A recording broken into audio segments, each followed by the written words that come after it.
Welcome to the Moving Picture Studio, Ali Samadi and Mariam Kashavars.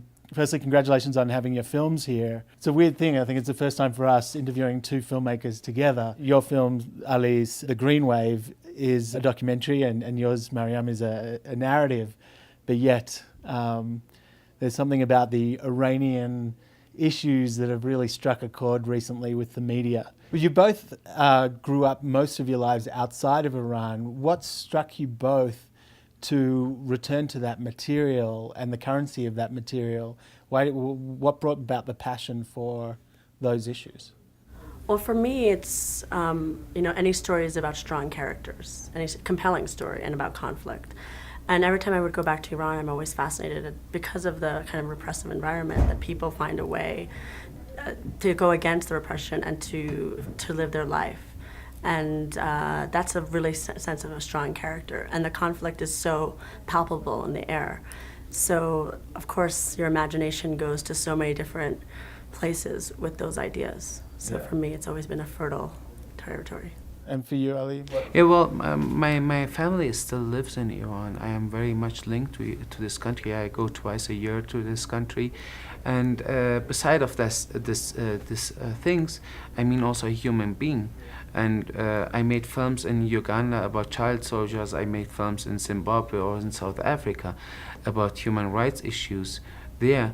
And why shouldn't I make a film about the situation of the people in Iran? I think it is very obvious that it is kind of duty for me, especially because my family comes from there. But given the circumstances, the very real and palpable, as Mariam was saying, sense of danger that exists there now as well, would you, like now, maybe in 2011, still make the same sort of movie you made, knowing that you travel back and forth to Iran?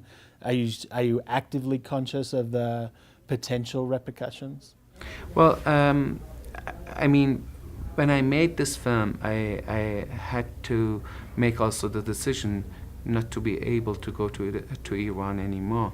I mean, I hope that we can do something with this film for the people in Iran, at least that their voice can be heard somewhere else in the world. And by doing so, we are very sure that the Iranian government will not be that happy about that. Yeah. Right. So. And repercussions are weigh on you so heavily. I mean, even if you don't live there full time, my whole family also lives in Iran. And so even in writing the script, it was developed at the Sundance Labs, it's such a huge burden, and there's so many layers of self-censorship that you have to strip away, and it's so much fear attached to the story that you're telling. And it's, when you write a script in America, you don't really have those considerations. You just tell the story exactly the way you want. And for us, it's a little different. You take all these things into consideration, but at some point you have to let it go and just do the story you want to do. But it's a long process to be able to do that, and it's burdened. And you make sacrifices, which means that you might not be able to go back to Iran, even though it's a place you love. I spent every year going to Iran, and I love it dearly. And my grandfather was a political poet, and he always said, you only criticize the things you love. If you don't care about something, you don't even think about it. And I think we're probably both very passionate because we do love the place, and how do you make change unless you talk about things?